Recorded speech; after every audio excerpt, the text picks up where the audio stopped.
Hello everyone. We are continuing from our last lecture, right, on the quasi-experimental designs and what are the methods that we can use in evaluating the impact of any policy or program. Okay.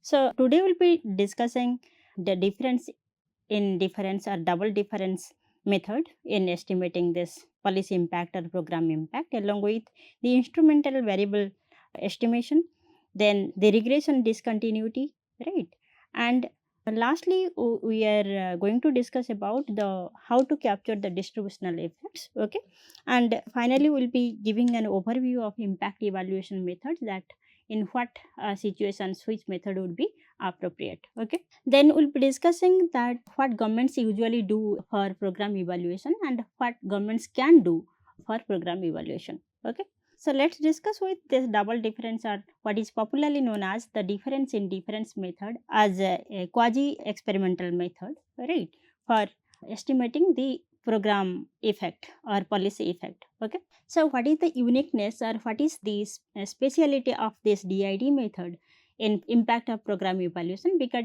it compares the changes in outcomes over time, right, between the treatment group and a comparison group. Okay, so I just would like to highlight here that in case of our true experiment, a control group is there, but here a comparison group is there. Many times we are using comparison group and control group to be synonymously used, but the difference between the comparison group and control group is that in case of control group, it is only used for undertaking the true experimentation, whereas a comparison group is used where we are estimating through quasi experimental method. Okay, so as I told you that this DID method is used to evaluate the program's impact by comparing if at all there is any change in outcomes over time, right, between these two groups. Okay, and when we are saying that, or when we are treating this comparison group, in fact this comparison group is used as counterfactual, the counterfactual for our treatment group, for the change that would have occurred in the treatment group had the intervention never happened. Okay, so that is the core philosophy of DID method, right, and how can it capture the change in the comparison group. Okay, then coming to the characteristics or assumptions of the DID method is that the first core assumption is about the parallel trend assumption. What is this parallel trend assumptions of DID? So just to imagine that if we have, let's say that there are individuals or community, right, where we can say that intervention is given. Okay, and for another situation we can say the intervention is not given. Okay, so if intervention is not given from a particular time, let's say from T0, right, it can move to T1. So the changes could be, let's say, here. Okay, so where the intervention is not given. Okay, so but when intervention is given, so it could be the consequences in the T1 period for this community, it could be here, right?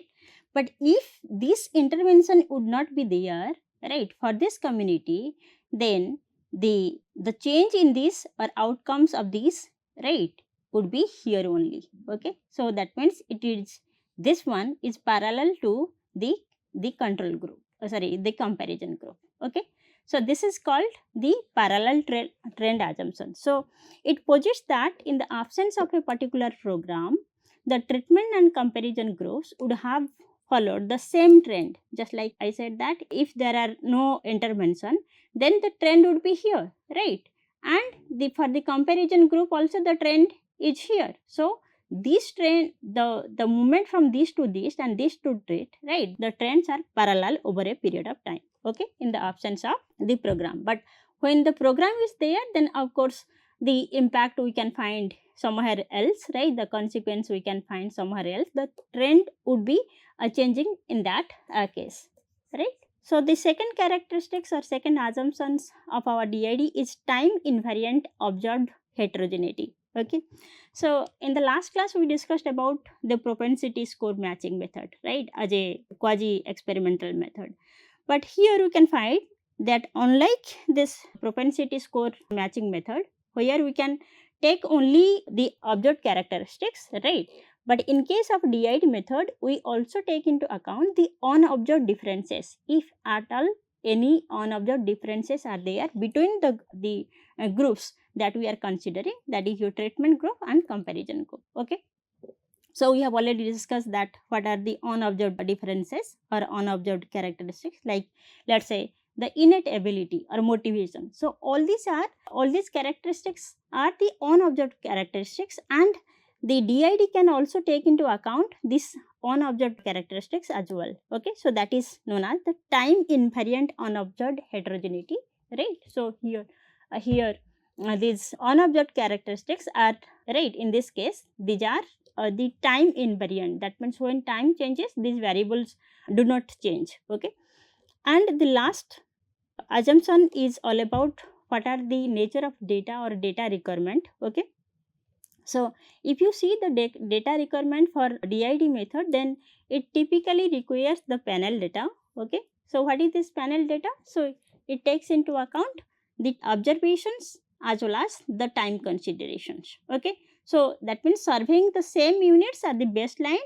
and also the latter years, that what would be the change or what are the consequences. Okay, what are the observations basically. So it is all about the surveying the same units, right, at baseline as well as the follow up, right?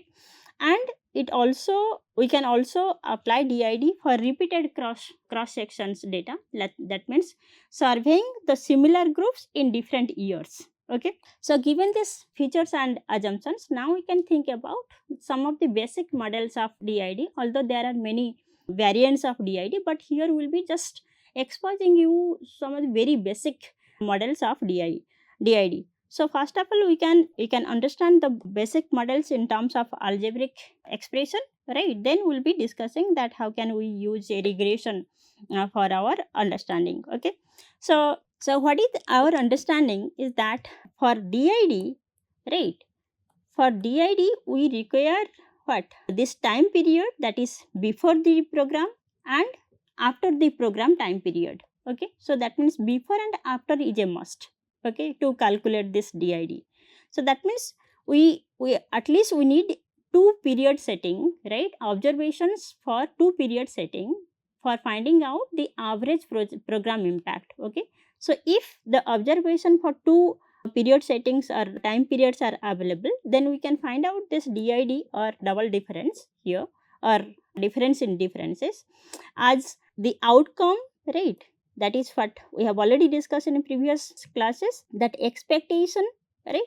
Expectation of this one. So what is this one? That is outcome of the treatment group. Okay, when treatment is given or treatment is provided to that group. Okay, and so that means we can find this treatment is given. Okay, and here we can find the outcomes of or the consequences, right, where the treatment is given, but it is at y0 period. So that means we can say that if it is after, that means after the treatment, it is before treatment. Okay, so this is the treatment group, right, before the treatment is given, and here also the treatment group, but this is after the treatment is given. So it is after the implementation of the program, and here before the implementation of the program, where treatment is provided to that particular group. Okay, and likewise here we can find out the expected consequences or expected outcomes for the controls. Sorry, it should not be control, it is a comparison, right? In case of quasi-experimental, we are using this comparison group, not control group. So here what we are doing, that expectation or the outcomes, okay, of the control groups, right? So this is after, right, after the treatment is given, but in fact since it is a comparison group, no treatment is given, so this is a base period data. And here after that treatment is given to the treatment group, then it is for the after treatment period. Okay, for the controlled group. Okay, so outcome of the control group. Okay, after the treatment is given to the treatment group. Okay, so what we are finding here? So basically we are saying that we are using some variables, that is yt of t, right, ytt, and this ytc, right, ytt are, we can say, the outcomes for the program beneficiaries, and ytc is non-treated units, okay, that is ytc is the outcomes of the program where the communities or the units are not treated at time t, okay. So this is how we are interpreting what is this difference in difference, okay. So in a nutshell, you can say, just for your better clarity, we can say we are taking this two square brackets. Within this first square brackets we are using some variables, and within the second square brackets we are using some variables. So basically the first square bracket represents the change in the treatment group, right, this is after and this is before, that means before after consequences or the outcomes. And the second bracket, this is our second bracket, it represents the change in outcomes in the comparison group, that is after, right, this is after and this is before. So this is again before after comparisons, change in outcomes in the treatment group and change in outcomes in the comparison group before and after, okay. So basically we can say that this is the counterfactual of this, okay. So again the same basic model in terms of our algebraic model, now we can express in terms of a regression model, okay. So if we have to specify these models in by using standard regression framework, okay, so we can specify like this, right, this is our equation where we can find that yt, what is this yt, this is our dependent variable. So dependent variable is the outcome variable for individual I at a particular time t, right. So t can be 1 to whatever, okay. And this ti1, right, this one, row of this one, coefficient is row and ti1. So this ti1, this is a dummy variable, right. So when you say dummy variable, we are taking into account this, if targeted then the t would be considered as 1, if not targeted then t would be considered as 0. So it is a dummy variable that representing the treatment group, right, t1, t equal to 1 if it is targeted and t equal to 0 if it is not, okay. So likewise, what is this t here we can find out.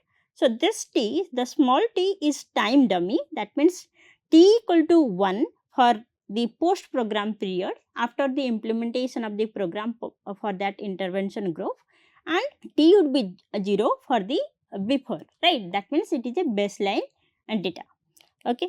So now we can find out this interaction form between this ti1 and this small t, okay. So what is this? This is known as the interaction term, right, and the coefficient of this interaction term is beta, and when we are running a regression through by taking the data, then we can find the value of this beta, right, it provides the average difference in difference effect of a particular program or policy that we are considering, okay.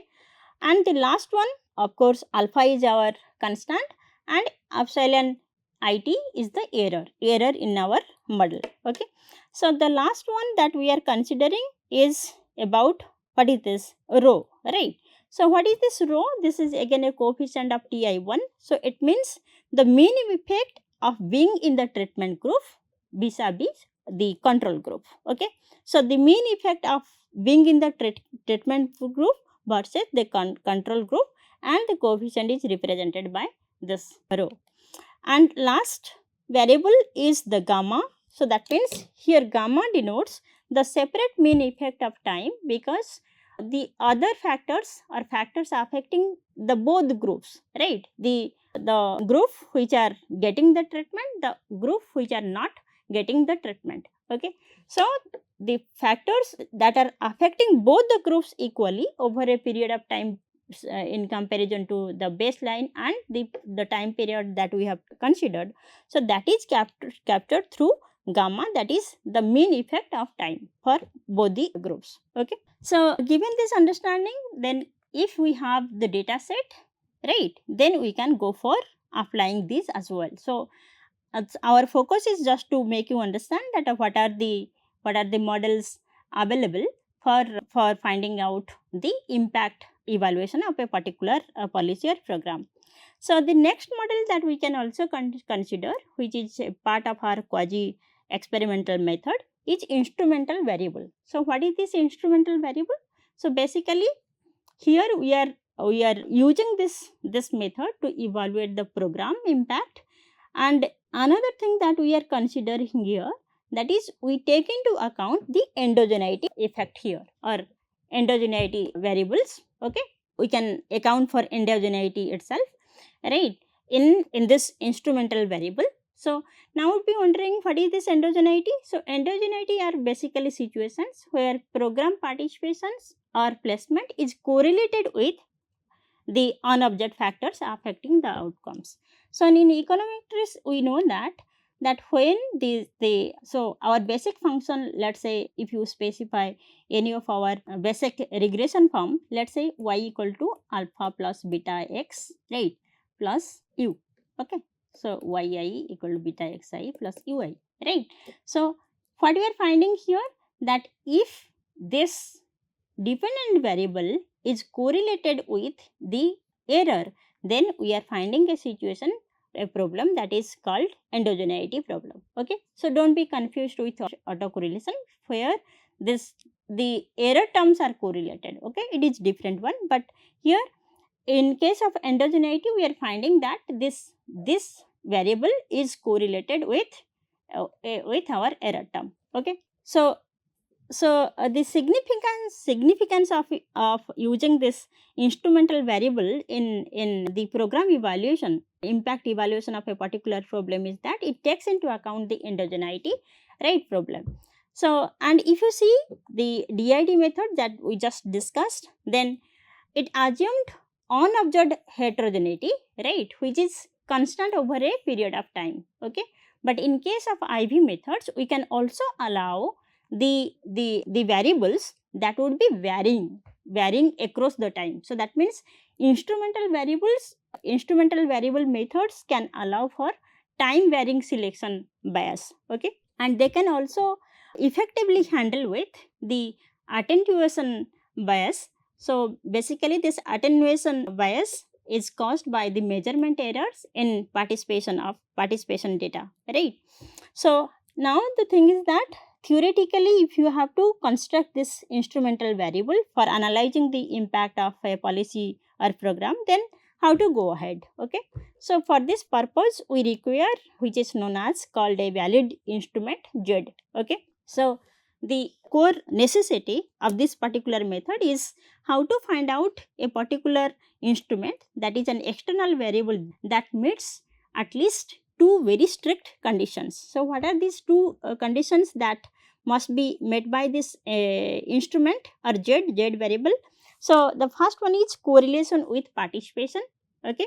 So, that means the instrument must significantly influence whether an individual or community participates in the program. Okay. So, that is the first conditions or assumptions of our instrument. Okay.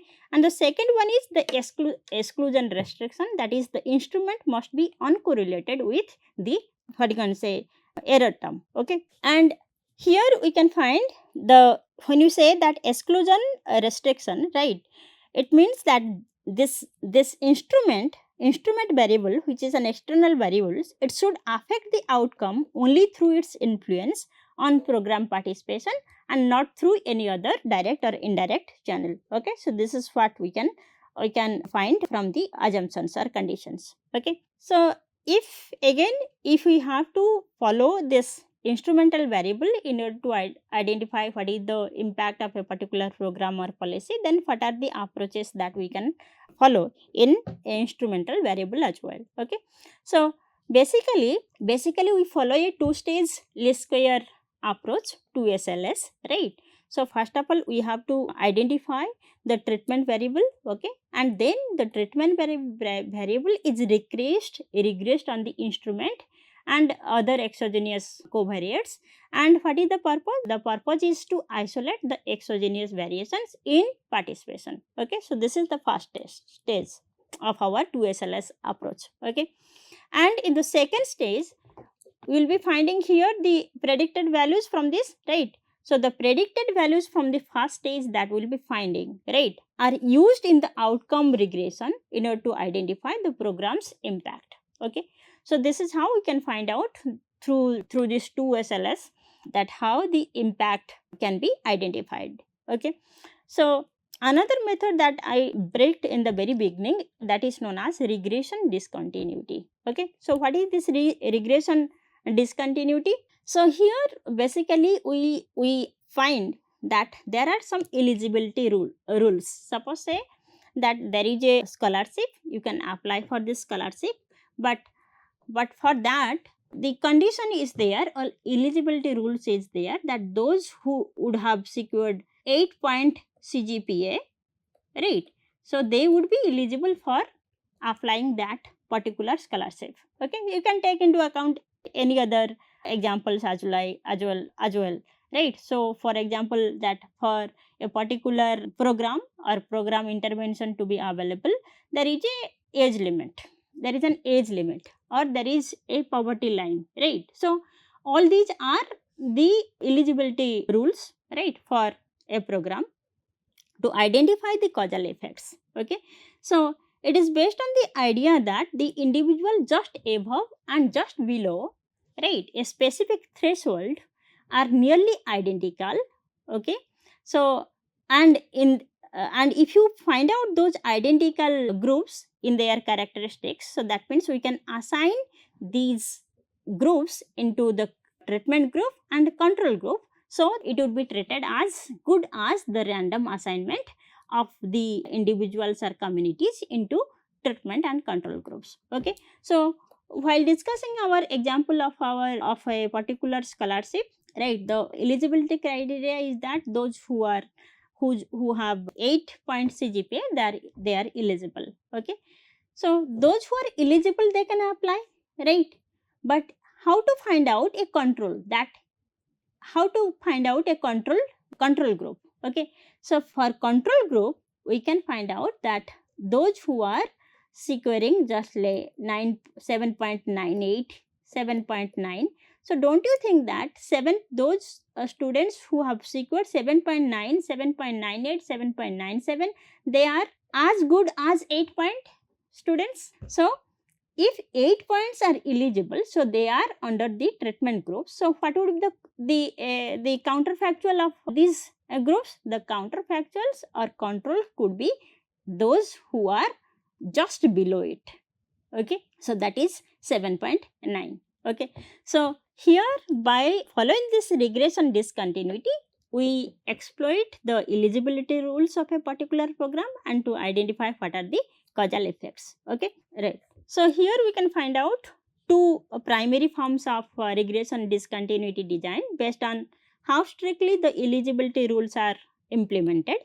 So the first one is known as the sharp discontinuity, okay, and the second one is known as the fuzzy discontinuity. Okay, so what is this discontinuity? So this particular discontinuity can occur when the cutoff point, right, just like we mentioned, it is 8-point CGPA. Okay, so this cutoff point very deterministically establishes the treatment status, right? So those who are securing 8, they are under they are availing the scholarship, so they are under treatment groups. Okay, and everyone who meets this eligibility criteria receives the treatment, and no one who is not eligible receives the scholarship. Okay, so that is our the sharp discontinuity. And what is this fuzzy discontinuity? So this fuzzy discontinuity occurs when the treatment status doesn't jump abruptly from 0 to at any, you can say, to 1 at the threshold. Okay, so this is common in this is very much found in our real life situations, where some eligible individuals choose not to participate in a particular program or scholarship, and some not eligible individuals find a way to enter the program. Okay, and in this case the threshold is used as an instrumental variable for the participation. Okay. Then the last one that we'll be discussing for which is a part of our quasi experimental is that distributional program effects. Okay. So how to measure distributional program effects. Okay. So if we are trying to measure this distributional program effects, then it allows the decision makers to understand how a program impacts the communities or individuals at a different points in the outcome distribution. Okay. So suppose say there are certain tribal groups which are the poorest, and the other tribal groups they are the wealthiest, right? Or we can think about the individuals as well in a community or a society, so between the poorest group and the wealthiest group. Okay. And here what we are trying to see, that we are trying to measure the distributional program effect, that how the program is impacting the poorest and the wealthiest. Okay. So in this case, when we are measuring this how exactly different groups are being impacted by the policy, so by using this particular method, the decision makers can understand how a program impacts the individuals at different points in time, right? Different points in the outcome of distribution, rather than solely relying on the average treatment effect. Okay. So that means this one, when you are trying to identify the distributional effect, so it is a better indicator to understand the impact of a particular policy or program, rather than just to capture the average treatment effect. Okay. So while we are finding that if we are trying to find a mean impact, it provides a very concise summary, or it is just a summary, right? And it can make significant variations when program might be, you can say, highly beneficial for some groups like forest, but very detrimental or ineffective for another group. Okay. So this can also be found out if we go for the distributional program impact. Otherwise, just to capture the average treatment effect, it is just a mean. Okay. So for capturing this kind of distributional program effects, we can apply quantile regressions. Generally, quantile regressions are used to estimate the impacts of the program for a given quantile. Okay. Or we can say quantile of the outcome distributions, such that if you are saying that what is the those who are in the hierarchy of wealth position, those who are between 0 to 10%, right, of the members, so how the program has impacted them. Or you can say, let's say that how the program impacts, let's say, 25th percentile of the communities. Okay. So that means here we basically try to identify the outcome distributions based on the, let's say, some percentiles, 75th percentiles or 25th percentile or 10th percentile. Okay. So likewise we can find out by using this quantile regression. So particularly we can say this method is useful when a policy changes the entire shape of the distribution rather than just its mean value. Okay.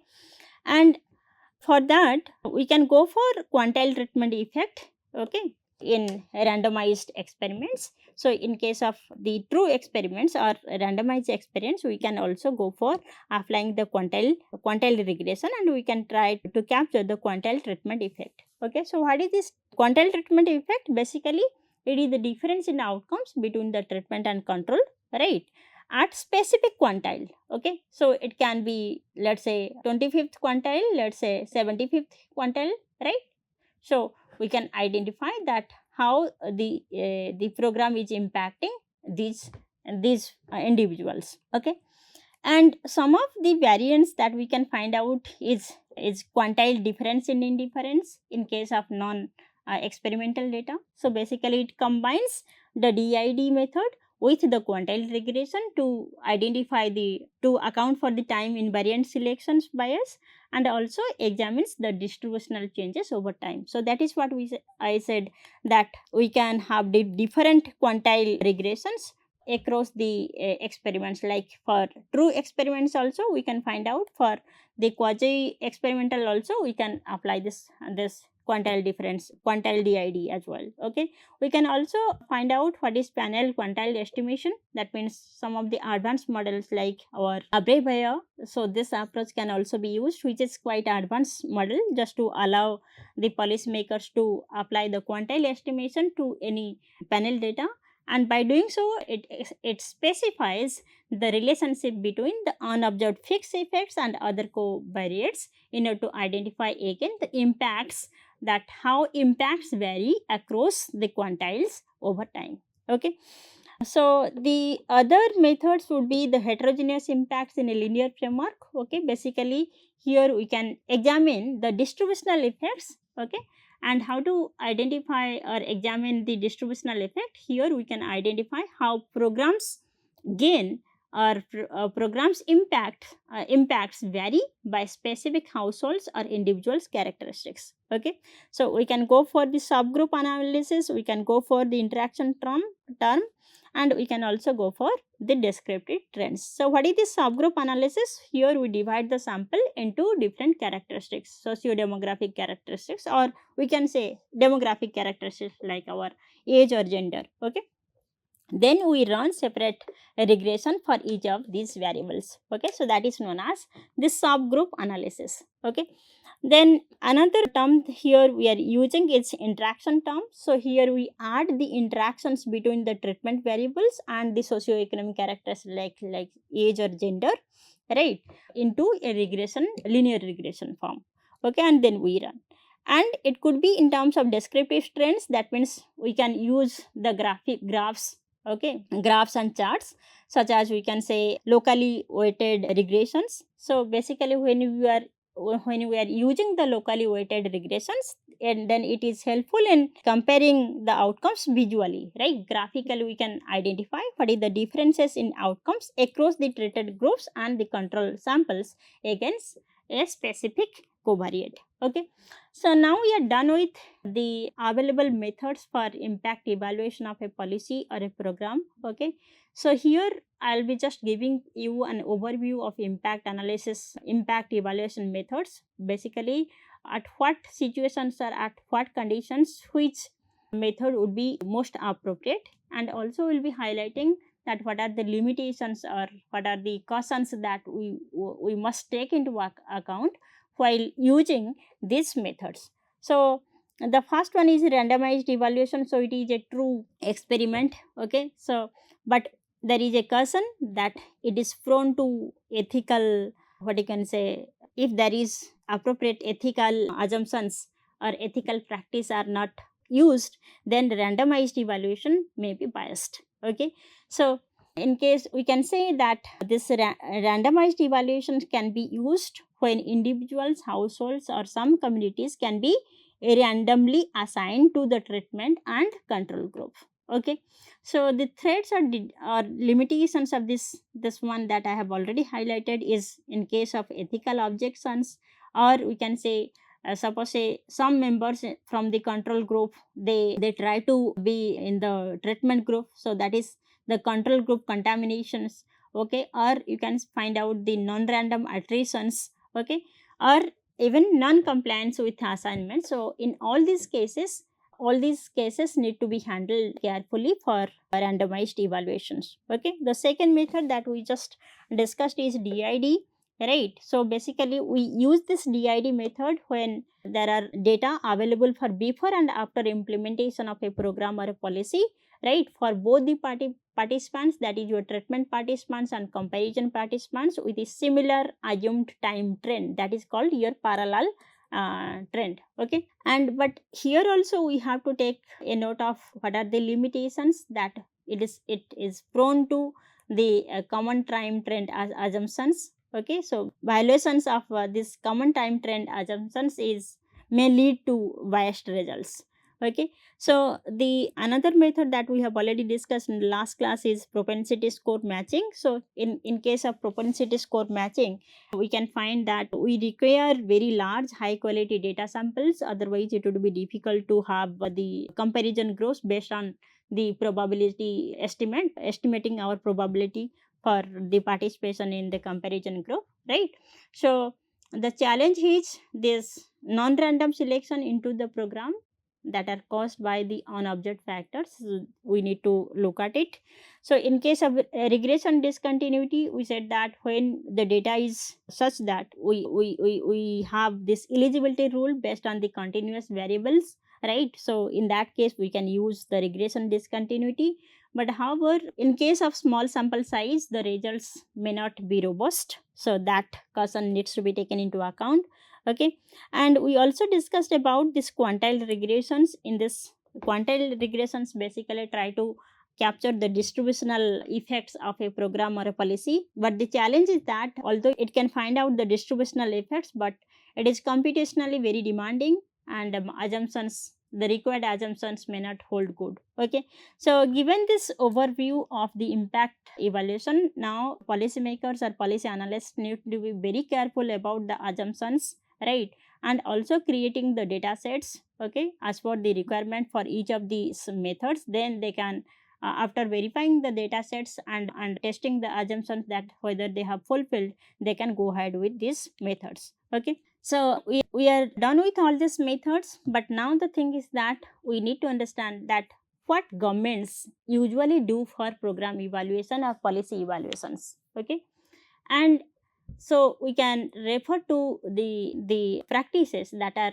usually practiced by the governments. Okay, so what are the practice they used to do for evaluating a particular program and policy, because it is not for the continuation of the policy or refinement of the policy, but also and it has this political economic angle as well, right, for furthering the vote banks, for retaining the what you can say the regimes. Okay, so this program evaluation or policy evaluation has been quite useful, right?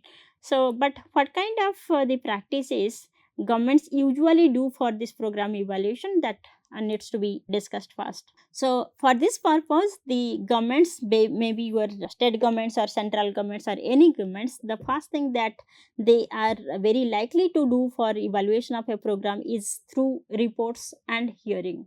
Okay, hearings and reports, that the best means and cost effective means for identifying the program evaluations. Okay, the other methods they usually practice is the site visits. They can go to the sites, right, based on the field observations. They point out whether the targeted objectives have been achieved or not, right, based on which they judge, take into account the whether the program is effective or not effective. Okay, so the other measures that they usually take into account is the comparison with the professional standards. Let's say that student teacher ratio. Okay, so this is all about what you can say, that for effectiveness of a policy, right, whether the standards have been implemented or not, just like you can say that student teacher ratio is maintained or not. Okay, and sometimes they can also go for evaluating the citizens complaints, right. Sometimes they usually go for taking opinions, public opinions, surveys of public opinions.